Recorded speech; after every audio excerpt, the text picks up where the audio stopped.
আফ্রিকার হিংস্র পশুদের মধ্যে বনো কুকুর বেশ রহস্যজনক এক প্রাণী। এই প্রজাতির অনেক আশ্চর্য বৈশিষ্ট্যের কথা অনেকেই জানে না। গোটা মহাদেশে বড়জোর ৭,০০০টি প্রাণীর অস্তিত্ব রয়েছে বর্তমানে।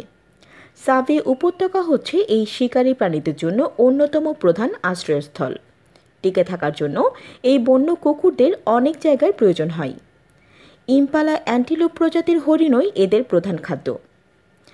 আফ্রিকান ওয়াইল্ড ডগ আসলে খুবই সামাজিক একটি প্রাণী। পরস্পরের মধ্যে ভাবের আদান প্রদান করে, পরস্পরের দেখাশোনা করে, শাবকের যত্ন নেয়।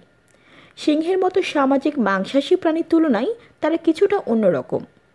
বুনো কুকুররা শিকার করার পর সবার আগে শাবকদের খেতে দেয়। কেউ আহত হলে সবাই মিলে তার দেখাশোনা করে, আহত কুকুরের কাছে মাংস নিয়ে যায়।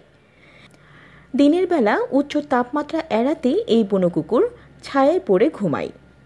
বিকালের দিকে এদের গোটা দল একত্রিত হয় ও তারপর সন্ধ্যায় শিকার করতে বেরিয়ে পড়ে। এখানেই প্রায় ৩,০০০ বর্গ কিলোমিটার জুড়ে সাভে উপত্যকায় আফ্রিকার এই বন্য কুকুরদের সুরক্ষার লক্ষ্যে এক প্রকল্পের কাজ চলছে। আফ্রিকা মহাদেশে যেসব মাংসাশী প্রাণী হুমকির মধ্যে পড়েছে, বন্য কুকুর তাদের মধ্যে একটি। আফ্রিকাতে প্রাণীটিকে সংরক্ষণের এক বিশাল উদ্যোগ চলছে।